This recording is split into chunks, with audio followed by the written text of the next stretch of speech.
naturel est la révolution. Kémitique sont mes résolutions. Imana donne la solution. Ils ont le gouvernement, ils dirigent le parlement. Chambre d'enregistrement, des mesures anti-nègres, des cordages maçonniques, des malheurs blancs. Kamita serait le paradis si ces petits négroïdes étaient tous anéantis, enfouis bien profond dans l'Atlantide. Rituel maçonnique, opus Dei. Rituel maçonnique, opus Dei. Nous n'arrivons pas à comprendre. Est-ce que tu tiens à te battre pour sauver le genre humain? Si c'est la raison qui te guide, tu devrais voir notre projet comme une forme de coopération. Tu dois voir la réalité en face. Les choses ne se déroulent pas toujours comme on le voudrait. Beaucoup de choses ne vont pas dans votre société. Plus on vieillit et plus on prend conscience d'une chose. Quoi qu'on t'ait raconté, la vie sur cette terre est souvent synonyme de douleur, de souffrance et de vacuité. Et ça, tu peux rien y faire. Il délire, le vieux. Écoute bien.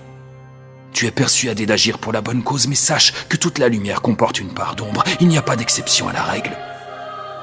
Tant qu'il existera des vainqueurs, il existera des vaincus. Vous avez créé ce que vous appelez des frontières pour délimiter des territoires. D'un côté de la frontière, des enfants meurent de faim dans l'indifférence. Et de l'autre, des êtres immondes et oisifs possèdent toute la richesse. C'est le comble de l'absurde. Ce désir égoïste de préserver la paix est à l'origine de bien des guerres. C'est donc au nom de l'amour qu'on engendre la haine. Ces concepts semblent opposés, mais ils sont si intrinsèquement liés qu'on ne peut les séparer. Quel triste constat. Nous allons détruire ce que vous avez bâti avant de tout redistribuer. Nous mettrons en place un monde égalitaire où les classes et les divisions auront disparu. Nous reconnaissons qu'au début, il faudra certainement utiliser la force et la peur pour vous convaincre. Mais ce ne sera que temporaire. Il s'agira uniquement de maintenir l'ordre. En vérité, nous avons appris à utiliser nos capacités avec discernement.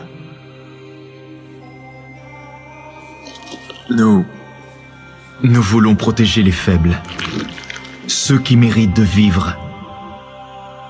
Nous n'emploierons jamais la force pour maltraiter les vaincus. Si on arrive à comprendre ce genre de concept-là, eh bien, on pourra vraiment faire ce qu'on appelle la renaissance éthiopienne.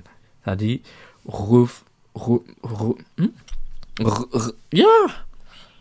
Ah, t'es blessé. Bref, si on maîtrise ça, vraiment, on pourra être en tas. Voilà, on va revenir comme dans l'ancien temps, ça sera Djoué. Donc, sur ce, on va passer à la troisième partie qui va aborder le manga Bleach. Ok, l'animé Bleach qui lui aussi a vraiment attiré mon attention. Et dans cet animé là, on va voir, j'ai choisi un deuxième concept qu'on va aborder aujourd'hui, qui cette fois-ci se rapporte toujours à Horus, mais on va quitter de l'enfant roi pour aller dans ce qu'on appelle le Kelemansa. Mais pour devenir Kelemansa, Horus ou Sundiata ont dû se battre. Ils ont dû faire un combat. Et ce combat-là, dans les concepts occidentaux, ok, on va appeler ça le roi et le destrier. Même Descartes va utiliser ce concept-là et tout. Mais chez nous, ce sera plutôt la dualité entre le chasseur et le forgeron, par exemple. Mais le terme de roi et de destrier reste toujours valable aussi. L'anime je vous présente, qui était réalisé par Tite Kubo. Et par exemple, pour ceux encore qui doutent un peu du fait que ce soit un hasard, toutes les choses qu'on a vues, déjà avec la démonstration qui va venir, vous allez voir que c'est pas un hasard. Mais pour les plus curieux, allez prendre le nom de l'auteur de Bleach, qui s'appelle Tite Kubo, et revenez sur les chroniques 1 et 2 de Thoth, et vous prenez le nom Tite là, laissez Kubo, ok, prenez Tite là seulement, et vous analysez le nom de Tite avec les langues africaines. Dans la chronique Thoth, vous allez comprendre que les ancêtres étaient trop forts, tout simplement. Donc, si je reviens ici, vous allez noter que le héros Ichigo là, lui aussi il a les cheveux rouges, ou orange, blanc, peu importe, tout ça, ça se rapporte à la couleur des nobles en Afrique. Voilà. Donc, vous voyez que là aussi, c'est un code que l'auteur a respecté. Donc, dans cet animé-là, de Bleach, les personnages sont divisés, grosso modo, si je résume vraiment de manière vulgaire, en 3 catégories. Vous avez les anges ou les dieux, ok, voilà. Vous avez les démons et vous avez les humains ou les hybrides, c'est-à-dire les humains normaux ou des sortes d'hybrides entre les humains, les démons, bon, vous voyez, non? Grosso modo, ce sont ces 3 catégories-là qui forment l'univers de Bleach. Finalement, c'est un peu comme notre univers. Voilà pourquoi je vous ai dit tout à l'heure que les dessins, ok, qui sont des dieux, sont comme des images, ok, des portraits. Attendez.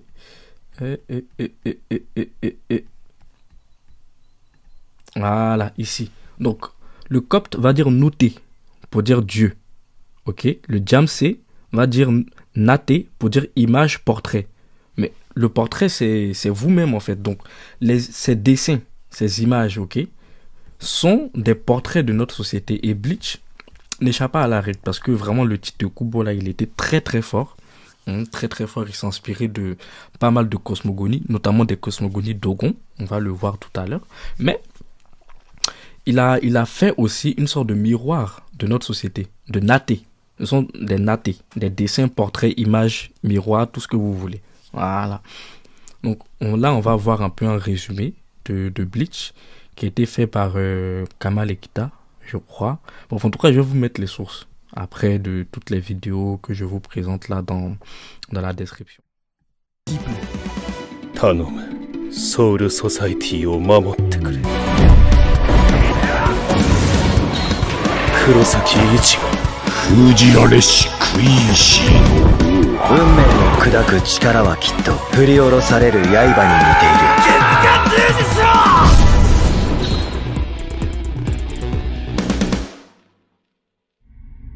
封じられしクイーンシーの王は900年を経て鼓動を取り戻し90年を経てリーチを取り戻し10年を経て力を取り戻しそして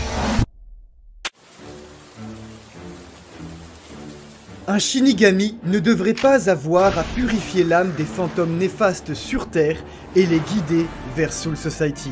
Parce qu'il est du rôle des hommes de les punir en les exterminant pour leurs péchés, il y a des milliers d'années sur Terre, un homme naquit d'une volonté purement humaine, se venger des Hollows. Ainsi, les Quincy, humains exorcistes et enfants de Urabara, étaient nés. Il y a plus de 1000 ans, en l'an 1005, le roi Urabara décida d'attaquer Soul Society, terre des dieux de la mort et responsable de la purification des Hollows. Dans une guerre totale, Yamamoto Shigekuni et 12 compagnons Shinigami se distinguèrent et mirent un terme aux agissements du roi Urabara, Quincy originel, en scellant son âme pour toujours. Mais pour les humains, qui avaient perdu leur fer de lance, une prophétie se fit entendre à travers le temps. En 900 ans, le roi regagnera son pouls, en 90 ans, son esprit, et en 9 ans, ses pouvoirs. 800 ans plus tard, en l'an 1800, les survivants Quincy, qui continuèrent à éliminer les Hollows au fil des années, provoquèrent à travers l'absence donc de purification, le déséquilibre de la balance des univers, poussant le monde des humains et Soul Society à s'autodétruire. Pour éviter une telle catastrophe, les armées de la cour Shinigami furent forcées d'exterminer définitivement les exorcistes humains. Seules quelques familles nobles survécurent au génocide.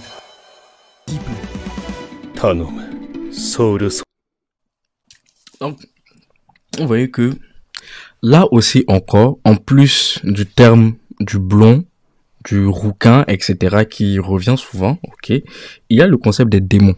Très souvent dans les animés, vous avez les démons, même dans la spiritualité universelle, il y a les démons.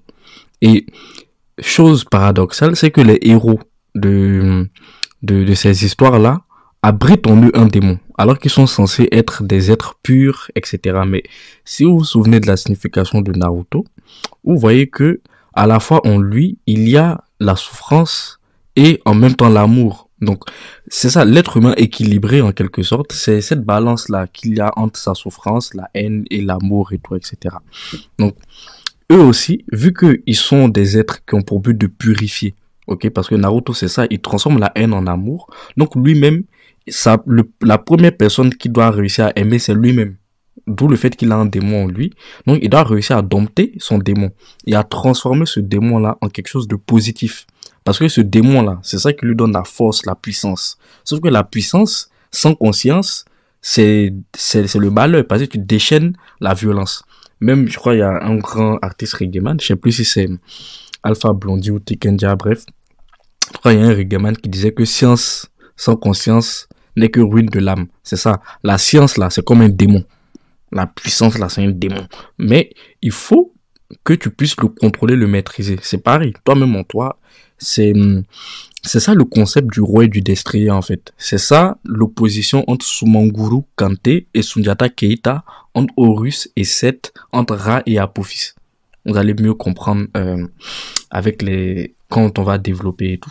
Donc, le héros de Bleach s'appelle Ichigo Kurosaki. Et on va découvrir ensemble le sens de son nom, à quoi ça renvoie et quels sont les concepts qu'il y a derrière ça. Parce que ce Ichigo que vous voyez là, c'est un dieu. Vous voyez un dessin animé comme ça, mais c'est un dieu parce que tout à l'heure on a dit quoi, Nate, le dessin, Nute, dieu. Et quand vous allez en Égypte antique, c'est pareil, les divinités sont dessinées. Voilà, donc Bleach là, lui-même c'est un fétiche, lui-même c'est un dieu, et dedans quoi il y a des dieux, dont Ichigo.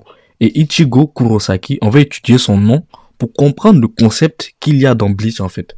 C'est comme ça, si vous voulez connaître le corpus principal d'un animé, étudiez le nom du héros, du super-héros en fait. Voilà. Et je rappelle encore, au risque de me répéter, que Bleach, c'est Jata. C'est Ichigo là, c'est Sundiata qui est là en fait. Faut voir la chose de cette manière-là. Et vraiment, dans Bleach, c'est très très bien fait. Donc là, je vais vous passer une série de petites vidéos et tout. Et je vais vous demander d'être attentif. Parce que c'est ça en fait qui va expliquer grosso modo le sens auprès d'Ichigo, qu'est-ce qu'il est, qu'est-ce qu'il symbolise. D'abord aussi, avant que j'oublie, avant de vous passer les vidéos, faut savoir que Ichigo, il a l'avantage d'être la somme de toutes les créatures de Bleach. C'est-à-dire, par ses origines, il est à la fois humain, il est à la fois dieu ou ange, ok, et il est à la fois démon. Tout ça là, c'est rassemblé en lui. Donc, il est la somme de toutes les créatures de Bleach, en quelque sorte. Voilà. Donc, il est Osiris, mais parce que Osiris aussi, c'est la totalité de ce qui existe. Mais comme il est manifesté, pour qu'on le voit, il devient Horus. Donc, c'est ça, en fait, qu'il faut comprendre.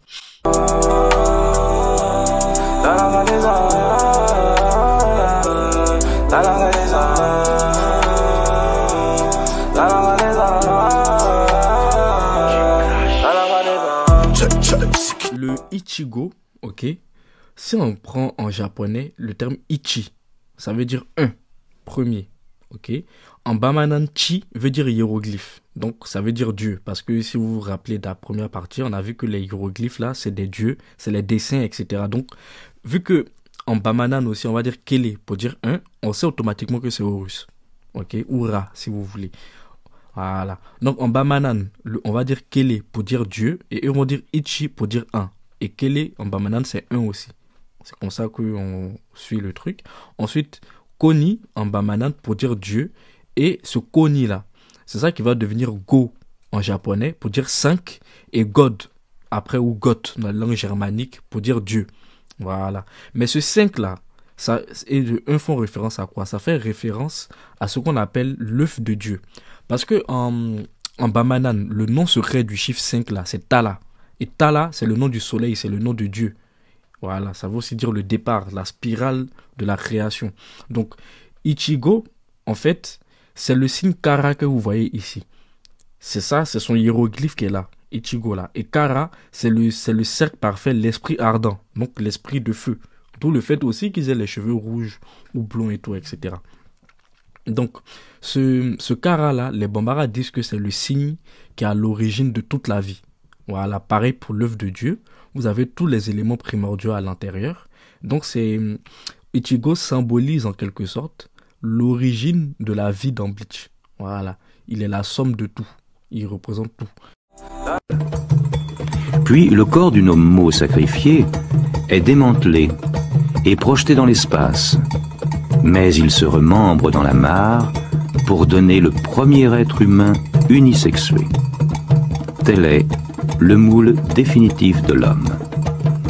Sur ce modèle, Amma pétrit avec son propre placenta les ancêtres des hommes. Du cordon ombilical du sacrifié naît le forgeron. De son placenta proprement dit, naît le griot. Telle est l'origine des castes.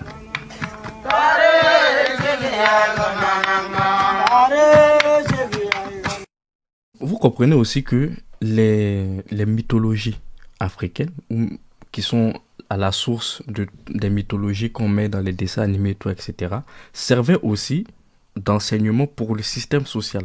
Parce que le Ichigo, là, ok, c'est Osiris, c'est l'ancêtre sacrifié, le Nomo sacrifié. Et lorsqu'on le sépare, ok, ça va donner les différentes composantes de la société. Les humains, les dieux, les démons et tout, etc. Mais ces conceptions-là, dans la vie concrètement, ça se rapporte dans l'ancien temps, ok, à ce qu'on appelait les castes. Ok, donc la caste des forgerons, la caste des griots, la caste des nobles, ceux qui dirigent, les artisans, etc. J'espère que c'est assez clair. Sans pression, pas du tout pression.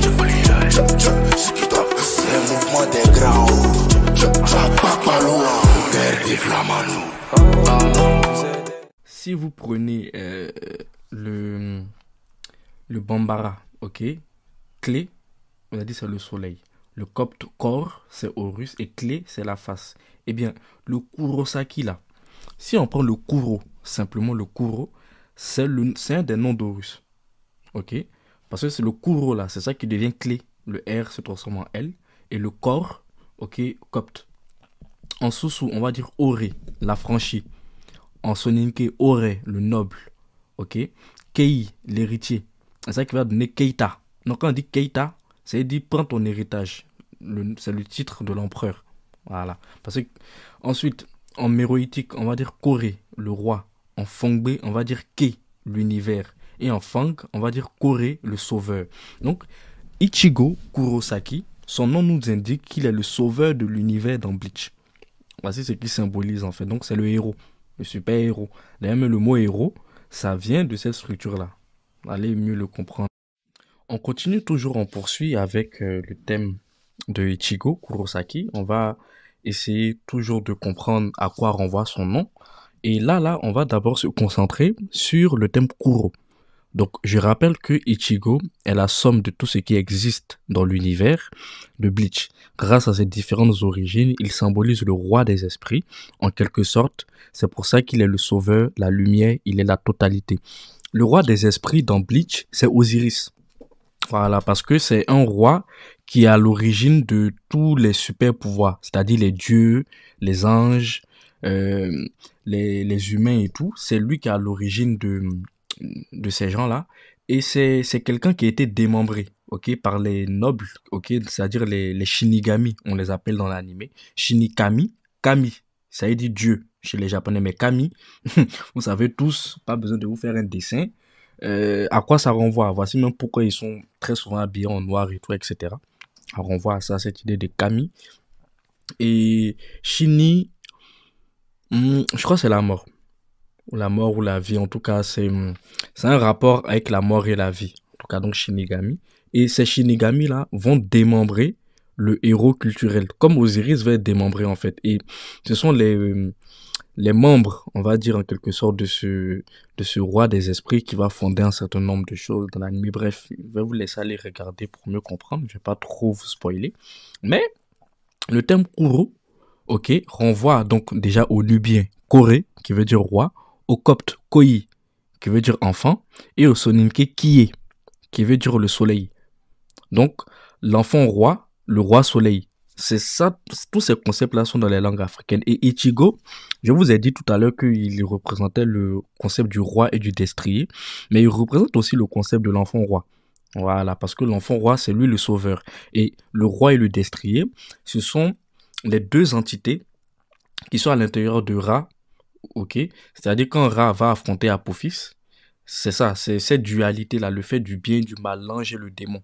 Ok, c'est ça qui est représenté dans Le Roi et le Destrier, qui est un sous-concept encore de l'enfant roi. Voilà. Donc, pour que le héros devienne plus fort, il doit régler un conflit à l'intérieur de lui-même. Cette bataille interne est construite à l'image de celle où celui... Pardon, je me suis trompé. Donc,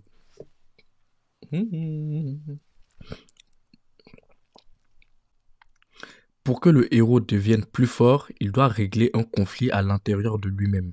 Cette bataille interne est construite à l'image de celle entre Kélé et Ogo. Je me suis trompé, c'est pas celui, c'est celle. Kélé et Ogo, qui sont Horus et Seth, ok, ou Horus et Apophis. Dans le Mandé, le mythe de la bataille entre Sumanguru Kante et Sundiata Keita fournit tous les codes et la philosophie de cette bataille. Le combat entre Ichigo et lui-même et contre les autres. Ça veut dire que tous les combats que vous avez dans les animés, ok, correspondent déjà à un combat intérieur, c'est-à-dire le combat entre Ichigo et lui-même. Mais pour parler plus simplement, le combat entre toi et toi-même. Parce qu'il y a une bataille à l'intérieur de toi que tu dois maîtriser pour devenir plus fort. Mais aussi, les épreuves que tu rencontres dans la vie sont symbolisées dans les animés comme des combats entre des divinités. Ok, et chaque combat va donner un enseignement. Ok, voilà, tu dois tirer une leçon de chaque combat, que tu perdes ou que tu gagnes. C'est pareil. Et par exemple, pour ceux qui voudraient approfondir la relation entre Sumanguru Kante et Sundiata, sur notre compte Instagram Karablejati, on a fait des chroniques, ok, que vous pouvez retrouver dans nos stories à la une. Je pense que on mettra les liens en description. Vous pouvez aller checker là-bas. Vraiment, dans les stories à la une, c'est vraiment détaillé. Vraiment bien détaillé avec toutes les séries de langues et tout, etc. Donc, on continue. Le mot héros, qui est le personnage principal d'une histoire, vient du nom d'Horus, notamment la variante soninké Ore, noble. On peut ajouter le sous-sous Ore, homme libre. Le héros de Bleach a donc les mêmes codes que son ancêtre africain.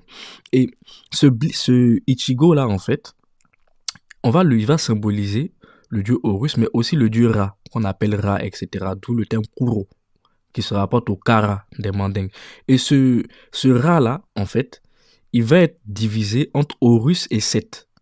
Et dans le Mandé, il va être divisé entre Sundiata et Sumanguru. C'est pour ça que Ichigo, lui-même, il est fait il est fait de trois parties. C'est-à-dire, il y a la partie principale, qui est le dieu, ok, comme Ra. Et ensuite, il y a le roi Quincy, le chasseur de démons, donc le chasseur, ok, qui est Sundiata. Et il a sa partie démon, qui est White, le blanc, ou qu'on appelle Holo, qui est forgeron. Et le mangeur d'hommes, en quelque sorte. C'était ça même le qualificatif de Sumanguru Kante, le coupeur des têtes et tout, etc. Donc, le héros de Bleach en lui-même renferme la bataille entre Sundiata et Sumanguru. Et cette bataille-là, elle est à l'intérieur de toi d'abord. C'est pour ça que, dès le début, je vous ai dit que les concepts que nos ancêtres développent de Dieu et tout, etc., ça vous concerne vous-même. Ça nous concerne nous-mêmes d'abord. Si on plonge à l'intérieur de nous, on va retrouver tous ces concepts-là. Et faut qu'on puisse faire un équilibre entre toutes ces parties de nous, en fait. Donc, en réalité, Sundiata et Sumanguru sont la même personne. Voilà. Ou plutôt deux aspects de la personne qui est clé. Dieu, le soleil. J'ai mis Horus, mais en réalité, c'est Ra. Voilà, pour être beaucoup plus précis, quoique tout ça, c'est la même chose. Sundiata, c'est un chasseur et Sumanguru, un forgeron. Les deux sont les piliers de la royauté mandingue. Leur combat qui s'achève par la victoire de Diata symbolise l'équilibre de la personne. Je vais rapidement revenir sur le concept de caste parce que j'ai récemment vu une vidéo du professeur Kwame Alou-René, qui est professeur à l'université Félix Houphouët-Boigny de Côte d'Ivoire, qui expliquait que Sundiata a instauré le système de caste et que ça créait des brimades. Que ce système de caste-là faisait que les chasseurs ou les autres nobles se sentaient supérieurs. C'est pas vrai. En fait, pourquoi est-ce que les forgerons étaient écartés du pouvoir et étaient mis dans une caste? Parce que les forgerons, là, c'est eux qui fabriquent les armes. Si c'est eux qui sont au pouvoir, imaginez-vous qu'ils veulent faire des abus. Qui pourra contre eux? C'est comme les militaires. on peut pas mettre les militaires au pouvoir parce qu'ils ont le monopole de la force. Qui peut s'opposer à eux? C'est pareil. Déjà, les forgerons, ils fabriquent les armes. C'est eux qui ont les secrets d'initiation parce que c'est eux qui initient la plupart du temps.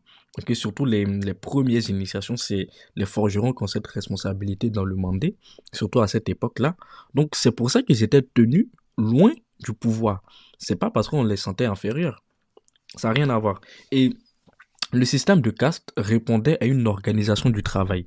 Ça faisait qu'en Afrique, avant, il n'y avait pas de chômage. Ça n'existait pas à cause des castes.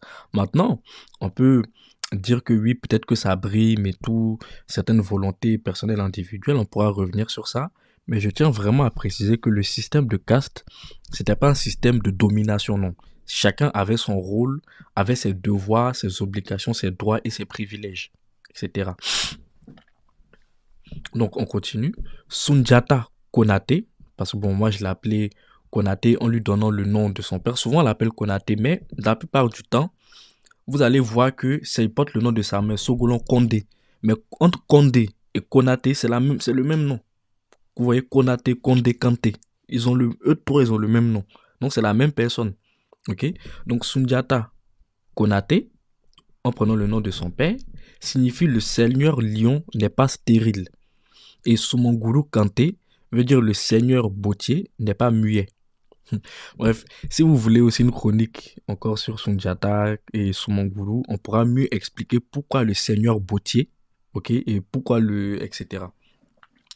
Ces jeux de mots reposent sur le mythe kami et la parenté à plaisanterie. Le Senna qu'on a vu tout à l'heure dans Naruto là. C'est ça qui est ici. C'est un des aspects où chacun s'insulte, s'attache, se vanne. Le rapport entre Kanté et Konaté vient du fait que Ogo, le renard, c'est-à-dire Seth, qui symbolise le désert, soit stérile, et que Jata, Harpocrate, comme son père Osiris, soit muet, et symbolise souvent la végétation. Pourquoi? Parce que tout à l'heure, on vous a dit quoi? Que Osiris, c'est le monde des idées. L'idée. Mais l'idée est muette. Est-ce que quelqu'un a déjà entendu une idée? Si moi, tout de suite, ici à ses pieds et pense, vous entendez quelque chose? Est-ce que vous n'entendez pas? Voilà, c'est pour ça que il est muet, en quelque sorte. Et Soumanguru se moque, en fait, de Sundiata et de son père en disant que, bon, moi, au moins, je ne suis pas muet. Et le dieu Harpocrate, lui-même en Égypte, c'est-à-dire Horus l'enfant, était muet et faible des membres. Okay? Et Sundiata, lui, va se moquer de Soumanguru en disant, mais attends, moi, au moins, je ne suis pas stérile. Vous voyez, non? Voilà. Donc, Konaté, Kanté, égale Keita. Tout ça, c'est le même nom, en fait. C'est la même racine. Ok? Voilà. Et personne, entre les Kanté, les Konaté et les Keita, ne sont inférieurs l'un à l'autre. Chacun joue son rôle dans la société. Ça, il faut comprendre ça. D'ailleurs, Soumanguru est parfois appelé Soumaoro. D'ailleurs, même le professeur Kwame Alou René, lui aussi, je ne sais pas pourquoi est-ce que il dit ça. Il dit que Soumanguru, c'est pas le nom le vrai nom de ce personnage. Que c'est une déformation et tout, etc. Même il y a plein de personnes qui disent ça, mais non. C'est parce que là, aujourd'hui, c'est pas vraiment le thème de la vidéo. Je veux pas rentrer vraiment dans le détail. Mais Mangu, ça veut dire l'alliance. Ok? Mangu, surtout dans les langues dogon, c'est l'alliance. Ok? Et pour faire l'alliance, c'est le travail du forgeron qui fonde l'alliance dans la société. Est-ce que vous comprenez? Voilà. Et c'est pour ça qu'on l'appelle bottier, parce que Mangu aussi, Buru, ça veut dire le bottier. Parce qu'en Égypte antique, la chaussure, le roi plutôt, mettait ses pieds et ses chaussures, ses sandales, sur les 9 arcs, qui étaient le symbole de l'alliance. Et comment est-ce qu'on dit ça? En Bamana, en Djoula, pour dire la sandale, on dit Samara. Donc le souman là, c'est ça qui devient Samara. Mara qui veut dire prince. Donc Sama, ça veut dire tirer, asseoir, ramener. La Sematawi. Donc c'est vraiment le nom en fait de Soumanguru. Quand on dit Soumanguru ou Soumaoro, c'est lui. Voilà, donc je reprends. D'ailleurs, Soumanguru est parfois appelé Soumaoro. Oro qui est le nom d'Horus lui-même. Voilà pourquoi les deux, son Ra, son Horus. C'est vrai qu'on peut y voir Seth et Horus, mais c'est bien plus complexe. Il faut y voir deux aspects du dieu Ra. J'ai mis Horus, c'est une erreur. Deux aspects de Dieu ou de la personne. Horus lui-même est souvent appelé Samin. Donc, si Horus lui-même, on l'appelle Samin, et ça depuis l'Égypte antique, et que Soumanguru s'appelle Souman, et Horus s'appelle Samin, ils ont le même nom. Donc Sumanguru, c'est Horus. Ça, vous devez l'intégrer vraiment. Horus, dans la tradition africaine, est souvent appelé Samin ou Saimin, Semin, Semin, qui signifie ce qui est visible. Il porte également le nom de l'étoile, parce que Samin, ça dit aussi l'étoile, Asaman, etc. Pour dire qu'il est le monde organisé, tangible et sensible. Le concept d'Horus renferme plusieurs sous-concepts dont nous avons étudié 2 aspects. Ça, c'est tiré d'une publication qu'on a fait sur Instagram. Vous pouvez aller voir les Jeux Olympiques et l'Enfant Roi. Donc, on a déjà fait des posts dessus. Le dernier se rapportant à la figure du super-héros, d'où en partie le lien avec le dessin. Voilà. En quelque sorte, c'est ça. Comprendre le concept, ok, le dieu Kurosaki, Ichigo, ok. Et si on prend, ok, la partie Ichigo, ok, qu'on a vu tout à l'heure, qui se rapportait donc à la figure de l'œuf primordial, ok, chez les peuples africains du Kara, ok, ou de l'œuf du monde aussi, on peut appeler ça comme ça. Eh bien, le japonais va dire Ishiki, la connaissance, ok. Et si vous vous rappelez, Horus et Thoth, ça aussi, le nom aussi signifie la connaissance, ok. Et le japonais va dire Kishi, le chevalier, ok. Et le bamana va dire Chi, le hiéroglyphe.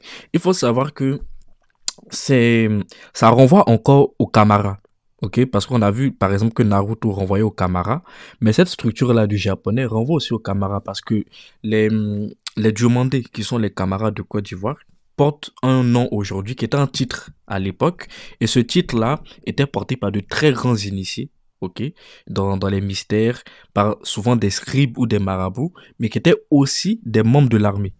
Ça, faut savoir ça. Donc, le concept de chevalier, ce sont des nobles, ok? Ce sont des nobles qui ont une très grande connaissance de la spiritualité, etc. et qui prennent les armes, qui vont se battre et tout. Donc, ça veut dire que quand tu te bats, ce n'est pas seulement les poings, c'est la tête. Il faut se battre avec la tête. C'est mieux de se battre avec la tête que de se battre seulement avec tes poings puis tes pieds. Et ça va pas t'amener quelque part. Maintenant, on va plus se concentrer sur le côté Saki, parce que son nom c'est Kurosaki. On a vu Kuro, que ça renvoyait au dieu Ra, ou au dieu Horus, au dieu Sumanguru aussi. Eh bien, si on prend le terme Saki, ok, ça correspond au djula Shegi. Shegi qui veut dire 8, mais pourquoi? Parce que que signifie le chiffre 8? Pour faire vraiment simple, le terme 8 renvoie à tout ce qui est à la totalité du monde. Parce que pour nos ancêtres, le monde tel qu'on le conçoit est formé du monde invisible et du monde visible.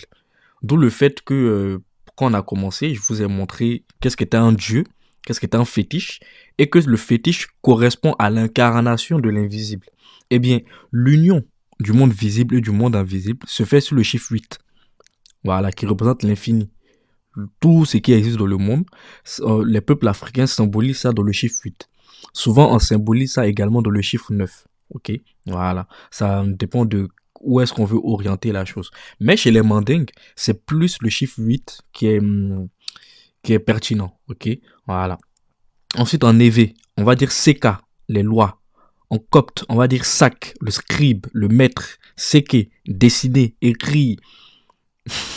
En temps, le dessin et l'écriture, c'est Dieu lui-même en quelque sorte. Mais l'histoire de Ichigo Kurosaki est fait pour raconter quoi? Quand on le dessine et qu'on l'écrit là, c'est pour raconter quoi? Eh bien, c'est pour raconter en japonais Seigi, la justice. Donc, c'est un animé qui est fondé sur l'idéal de justice. Ok? Quelle est la justice qui est bonne dans le monde, en fait? C'est ça. Et en tombeau, ça, on aura Seku, le marabout. Mais quand vous entendez marabout, non, c'est le scribe. C'est le scribe qui est devenu marabout. Même si aujourd'hui, l'islam a beaucoup dégradé la condition, même la perception du marabout. Il faut savoir que le marabout, à la base, c'est un scribe. C'est un maître. En fait, vous voyez, tous ceux qui font les dessins animés, les films et tout, ce sont des marabouts. Parce que le marabout Seku, ça signifie seke, dessiner, écrire. Donc, le maître du dessin, en quelque sorte.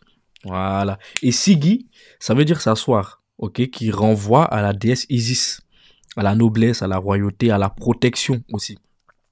Voilà, parce que Segu, c'est la barrière, c'est la muraille, la protection, celui qui protège en quelque sorte. Voilà.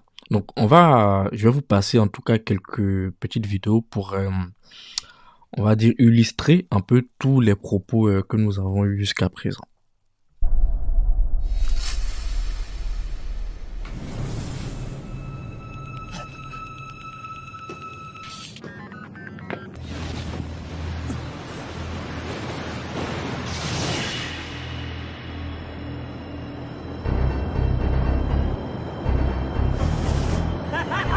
En réalité, et parce qu'il est un humain Quincy et holo, Ichigo possède en son âme de Shinigami un totem en plus d'incarnation Quincy et holo. Sa part Quincy s'exprime ainsi à travers la figure du roi originel qui coule dans le sang de tout Quincy.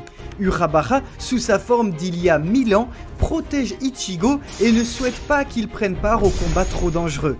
L'anime décidera habilement d'utiliser Takayori Sugo, voix de Zangetsu, pour la voix du roi dans la saison finale.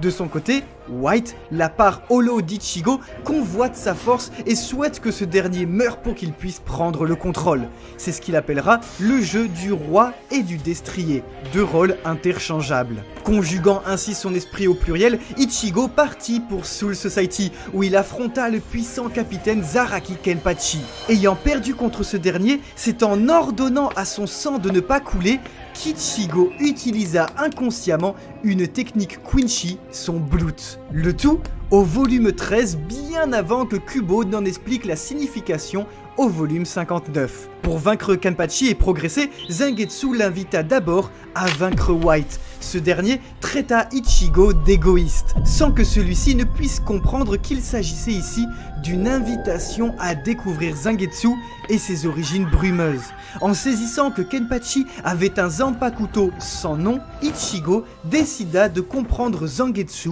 pour la toute première fois. C'est ainsi le premier pas du jeune homme vers ses origines. Zangetsu cohabitait ainsi avec White qui traitait Ichigo de roi de ce monde, une évocation freudienne qui veut, selon le papa de la psychanalyse, que nous sommes le maître de notre maison, à savoir le maître de notre esprit. Une remarque qui initie également la philosophie du double cartésien chez White, lié à 1. Le destrier et 2. Son roi. En effet, la cohabitation du holo, contrairement à Zangetsu, ne peut se faire qu'à travers une confrontation et un rapport de dominant-dominé. Il ne peut exister qu'un seul roi et qu'un seul destrier. Donc, vous voyez ce concept de roi et de destrier là, vous-même, quand vous-même vous regardez, qu'on appelle la philosophie du double cartésien. Mais non, bon, après moi aussi je les comprends, Kamal et Kita ils font du très bon travail, il faut le rappeler quand même. Mais vous-même, avec tous les éléments qu'on a vus aujourd'hui, quand vous regardez l'opposition entre Ichigo et White, ok, son démon là, ça vous rappelle pas Sumonguru et Sunjata ou Horus et Seth?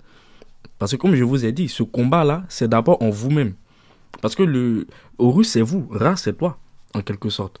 Donc, cette opposition du double cartésien, c'est ce que, basiquement, aujourd'hui, on appelle l'ange gardien et puis le démon. Et puis toi, tu es au milieu. Et puis les deux sont là. C'est vraiment ça, basiquement, tu vois, vraiment, si on veut parler de manière basique, c'est ça qui est représenté ici. Mais il faut vraiment aller plus loin et c'est comme une sorte d'introspection, en fait. Voilà, tu dois plonger en toi-même pour affronter tes contradictions. Voilà, c'est ça que ça veut dire. En quelque sorte. C'est à travers le suicide spirituel, évoqué donc au tome 8, sans que nous puissions en comprendre les conséquences avant sa nouvelle mention 14 ans plus tard au chapitre 535 par Urahara, qu'Ichigo accepte sa part de holo, tout comme il convoque le nom de sa lame pour la première fois, Zangetsu, l'écro lunaire. Parce que la force de briser le destin certainement prend la forme d'une épée que l'on manie, chaque Shinigami s'entraîne avec un Azochi, créé par la division 0, une lame vierge qui, à force d'expériences partagées avec son détenteur, se transforme en Zanpakuto unique et au nom qui se révélera. Un Azochi est en réalité constitué de multiples pressions spirituelles de Shinigami emmagasinées dans une seule lame. C'est exactement le même procédé utilisé par Aizen pour constituer White. Ainsi, lorsque White pénétra Ichigo à travers sa mère, il lui fit figure d'Azochi synthétique. son Zanpakuto n'est autre que White lui-même. C'est à travers le suicide spirituel il manque les go et le jack on vient avec. Affini smoke, Oji couche from Ghana. Fuck us, bloqué en Dolce Gabbana. T'es mal les ice on my neck. Il manque les go, il manque les go et le jack on vient avec. Affini smoke, Oji couche from Ghana. Fuck us, bloqué en Dolce Gabbana. T'es mal les ice on my neck. Il manque les go. Tu disais quoi tout à l'heure?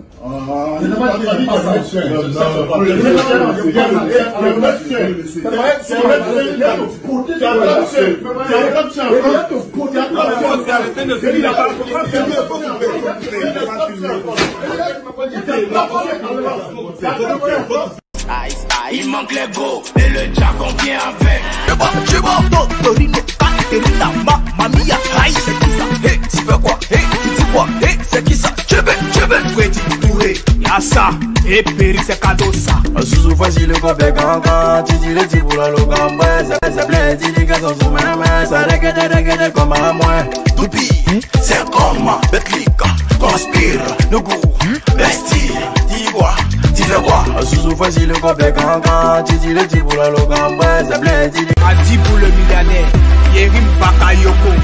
Touma, Adi Touma, les Touma, Fabio Nana Boani, Abobo puissance, François la puissance, c'est la vivance, Nathan Bourget la puissance, Sidouane Jay. Milano Chila, c'est quand j'y gagne dans la bouche caraïe.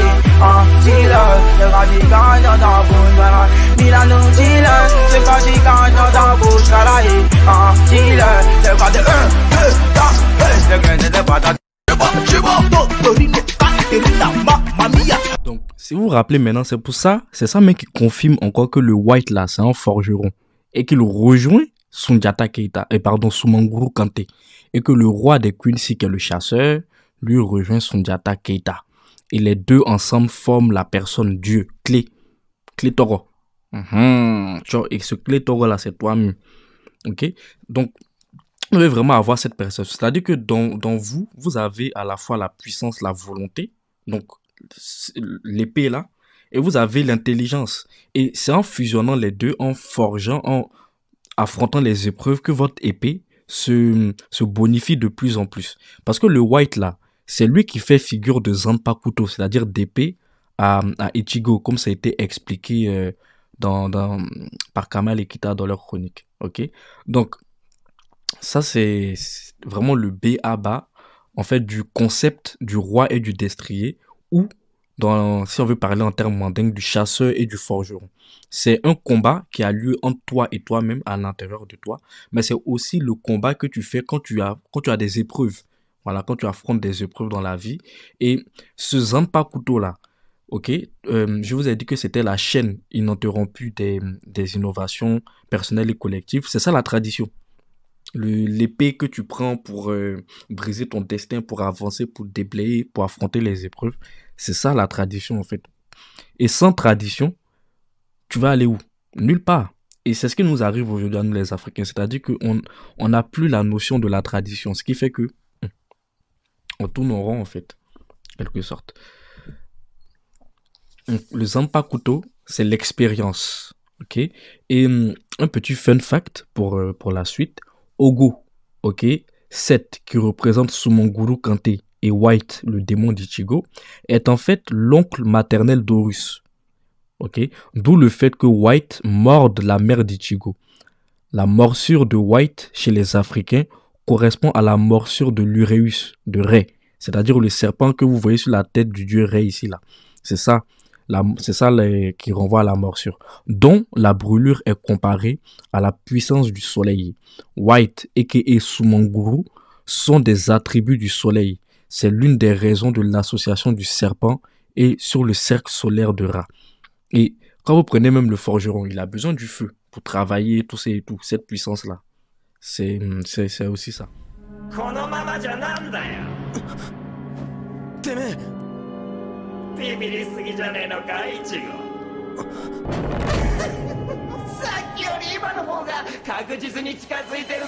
Malgré ses tentatives pour enfermer White, Ichigo affronta le capitaine Byakuya Kuchiki, contre qui sa part de holo prit le contrôle et déclencha le tout premier Getsuga Tensho, dont s'inspirera Ichigo sans qu'il ne le sache lui-même.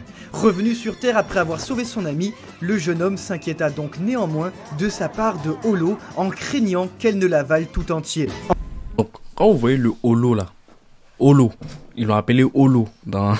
Ils l'ont appelé holo, ok, le démon de Ichigo et tout là. Plutôt les démons, on les appelle les holo, ok. Mais son nom dedans c'est White. Mais pourquoi? Parce que en bamanan, koi ou kolo, ça veut dire l'ergot, l'échec, ok. En copte, kele c'est le talon. En maninka, koi c'est blanc. Et en grec, on va dire Achilleus. C'est ça qui donne le talon d'Achille, le point faible. Parce que Sumanguru Kante, quand il a été vaincu par Sundiata Keita, ok, ça a été grâce à un ergot de coq blanc. Ergot de coq blanc. C'est grâce à ça qu'il a pu vaincre Sumanguru. Parce que c'était ça son tana, son point faible. Tout comme Achille, son talon était son point faible. Mais l'ergot, c'est la même chose que le talon.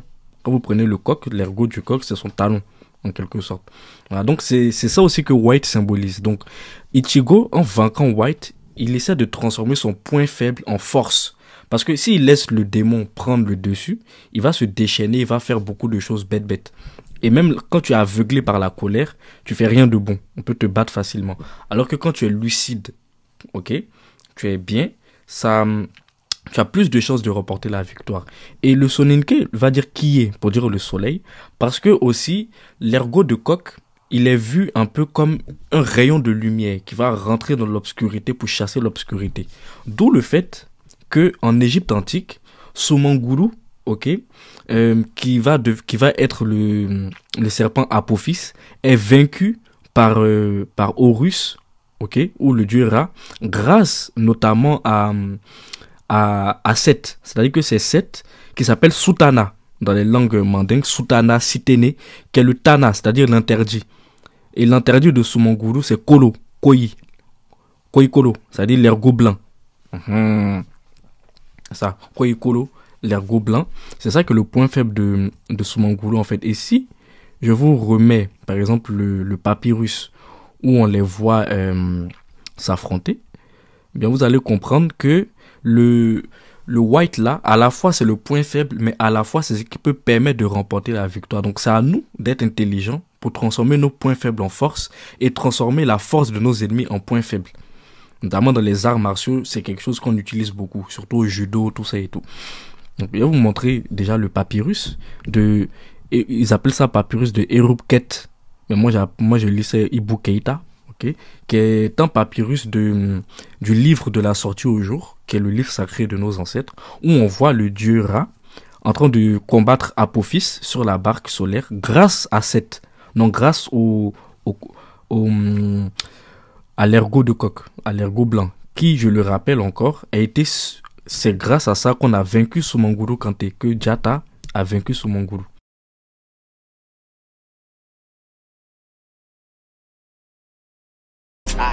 Il manque les go et le dragon vient avec. Affini smoke, Ojiku from Ghana. Fuck us, bloqué en Dolce Gabbana. T'es mal les eyes on my neck.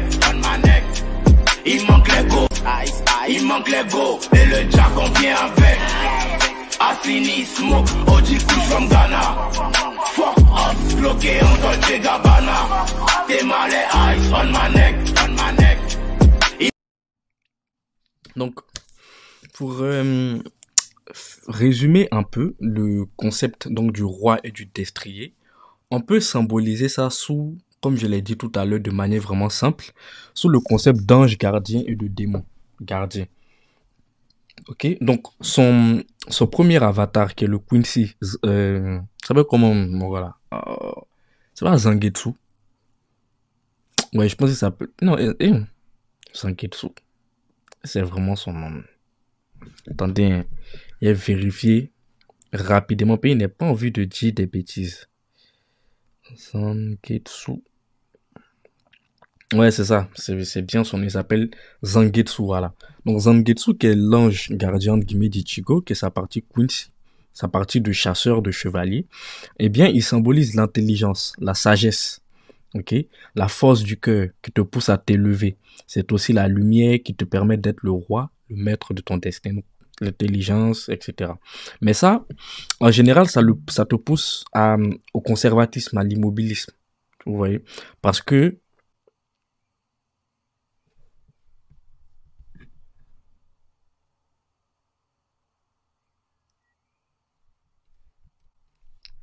ah, excusez-moi. Donc, je disais qu'il symbolise donc l'immobilisme, ok? Parce que le fait de tout le temps vouloir être sage, être tout le temps dans la sagesse, dans la bienveillance, tout le temps, tout le temps, tout le temps, ça te pousse à faire les mêmes choses, à ne pas changer, à ne pas évoluer, ok? Alors que le démon, comme je l'ai dit tout à l'heure, c'est celui qui vient pour te prendre ce que tu n'as pas. Lui, il vient pour t'arracher ce que tu as. Donc, il vient te challenger en fait. Il te pousse à te dépasser, à t'améliorer. Ok, voilà. Donc lui, c'est le démon en fait qui t'amène au progrès. Et la vie, c'est basiquement un équilibre entre cette forme d'immobilisme et cette forme de progressisme. Ok, voilà. Parce que quand quelque chose est parfait, ça bouge plus. C'est ça l'immobilisme, c'est ça l'ange. Mais le démon, lui, comme par essence il est mauvais et que si les deux se rencontrent, ça se clash. Donc il y a une forme d'élévation en fait, de saine élévation entre tout ça. Donc le démon représente tes mauvais penchants, comme Sumonguru, ok? Également, mais également la force qui vient te challenger, celle qui montre tes contradictions, joue de tes peurs et te pousse à t'améliorer. Donc, c'est ça aussi le concept du roi et du destrier. Voilà. Marié à un Shinigami. Acceptant définitivement sa part holo, Ichigo décida de partir en quête de vaincre Aizen en utilisant symboliquement la part de holo qui lui mit en personne pour le vaincre. Au volume 25, Ichigo comprit ainsi que White, qui continuait de l'appeler sa majesté, était en fait également Zangetsu. Surpris des compétences de son holo, Ichigo lui demanda quand est-ce qu'il a pris le Bankai, ce à quoi White lui répondit « en même temps que toi ». Une déclaration qui renvoie directement au volume 13, lorsque White disait au roi Quincy de bien l'entraîner pour qu'il puisse plus tard avoir sa force. Pour garder le dessus sur le holo, Ichigo devait néanmoins le vaincre, le dominer, être le roi et lui le destrier. Seulement, ces rôles peuvent aisément s'inverser. L'objectif d'Ichigo était alors de conserver son statut de dominant comme le volume 25 l'indique. No shaking throne, pas de trône vacillant. Le roi doit rester ferme avec son destrier. Tandis qu'avec sa part Quincy, il en était tout autre, marié à un Shinigami. Acceptant définitivement sa part holo, dit père.